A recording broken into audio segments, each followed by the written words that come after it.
그러니까 인민군 지원 환영회가 얼마나 극렬하게 대항했다는 것을 알 수가 있습니다.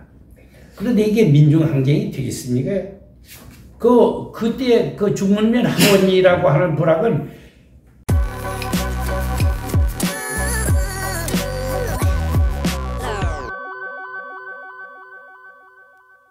네, 그 다음에 4.3 사건이 폭동 반란인 이유는 북한 정권 수립에 앞장섰기 때문이다 라고 하셨습니다. 예, 그 4.3 주동자들이 북한 정권 수립에는 아주 적극적으로 앞장섰고 대한민국 건국에는 절대 반대하는 행동을 했습니다.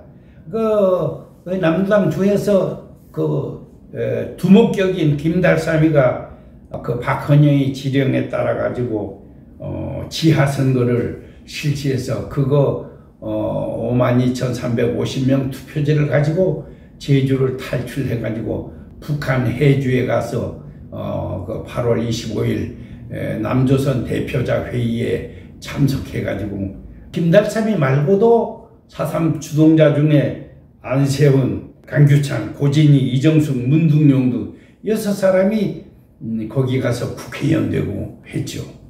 그런 걸로 보면은 대한민국 건국은 저지하기 위해서 폭동을 일으켰고 북한 정권 수립에는 적극적으로 앞장섰다.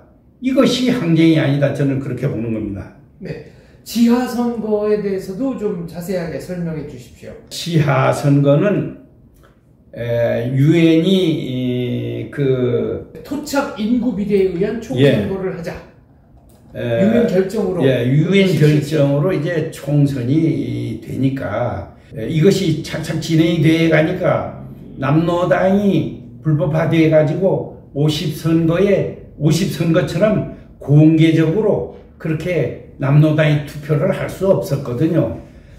그런데 남로당이나 이 북한에서는 남한은 단독선거, 38선 이남만 한 단독선거지만은 우리는 한반도 전체에서 선거를 실시했다는 그런 명분을 만들기 위해 가지고 선거를 실시했는데 앞에 말씀드린 대로 공개적으로 선거를 못하게 되니까 이것을 비밀리에 선거를 한 것이 바로 지하선거거든요.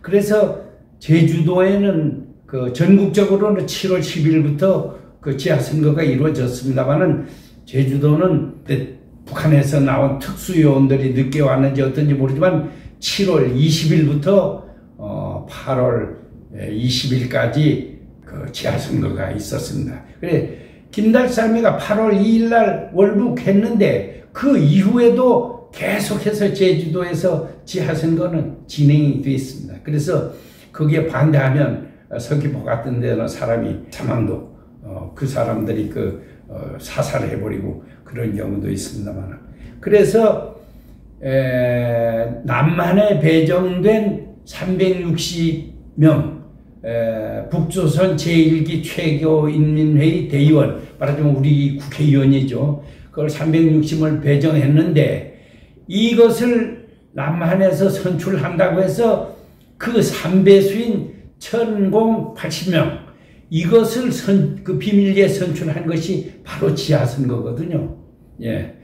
그래서 이 1080명이 해주에 올라가가지고 그 사람들이 남조선 대표자 회의라는 것을 해서 거기서 이제 360명 그 국회의원을 그들이 선출한 겁니다. 그러기 위해서 실시한 게 지하선거입니다. 지하선거라는 거는 투표소를 차려놓고 자유의사에 따라서 누구를 찍어라 이런 게 아니고 공산당이 김달삼 이름 적힌 걸 들고 와서 여기다가 지지한다고 서명하고 도장 찍어라. 예. 52,350명 중에는 강제로 해서 도장 찍은 것도 있고 백지에 날인한 것도 있겠습니다만은 자진해서 거기에 이제 도장을 찍고 이들은 대부분 우리 50선거에 참여를 하지 않았거든요. 예. 그런 걸로 봐서 대한민국 건국에는 반대하고 북한 정권에는 이렇게 폭력을 행사하면서 그렇게 52,350명이라는 그런 인원이 지하 선거에 참여가 돼서 북한으로 가지고 가게 됐다. 이렇게 보는 겁니다. 그때 제주도 총 인구가 대략 27, 28만 그런 통계가 있습니다. 네. 그리고 그때 지하선거 양상을 보면은 도장이 없는 경우에는 감자나 고구마를 파가지고 그걸로 도장 대신 찍기도 했다. 이런 증언도 있습니다. 예, 그것은 제가 참 들어보지는 잘 못했습니다만 뭐 그런 것도 상상은 할 수 있겠습니다. 그 다음에 4.3이 폭동 반란인 이유는 대한민국의 전복을 시도했기 때문이다. 4.3을 일으키기 위한 그 주력 부대가 남로당 인민해방군이거든요. 네. 인민해방군인데 초대 사령관이 김달삼이고 거기가 이제 월북해서 해주대에 가버리니까 2대 사령관이 이덕구입니다.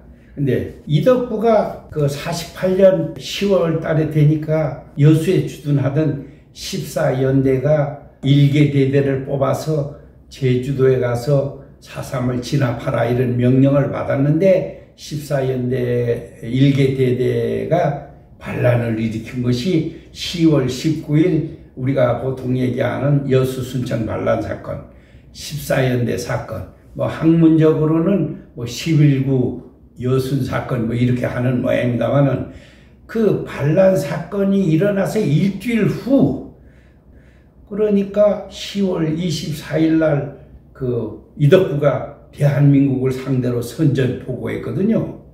대한민국 상대로 선전포고한 것이 민중항쟁이 되겠습니까?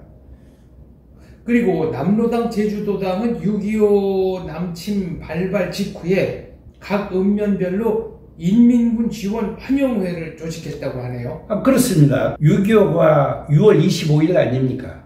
그러니까 7월이 되니까 금방 각 읍면별로 인민군 지원 환영회라는 것을 조직해가지고 한라산에 있는 게리라들하고 합세해가지고 마을과 관공서를 습격했습니다. 그게 제가 그걸 알아보니까 6.25 나서 14개월 동안 14개월이면은 60년 2월에 6.25가 났으니까 51년 8월까지. 예. 대개 14개월 동안 습격한 거라든지 이런 통계를 제가 경찰 기록에서 하나하나 세워봤는데 피해 마을수가 33개리, 관공서 강화 4개소, 민가 소실이 324동, 그 다음에 인명피해를 보면은 군이 10명, 경찰이 29명, 민간인 38명, 합계 77명이 살해됐고, 그 다음에 부상으로는 군이 6명, 경찰 6명, 민간인 23명, 그래서 35명이 부상당했고, 민간인 피랍이 41명입니다. 그러니까 인민군 지원 환영회가 얼마나 극렬하게 대항했다는 것을 알 수가 있습니다. 그런데 이게 민중항쟁이 되겠습니까? 그때 중문면 학원이라고 하는 부락은 99개 동이 완전 소각되어 있습니다. 거기가 우익 인사들이 많이 살던 곳인가요? 좀 있었죠. 종교인들도 많이 살고요. 네. 예, 그래서 이 부락은 아주 초토화되어 버렸습니다.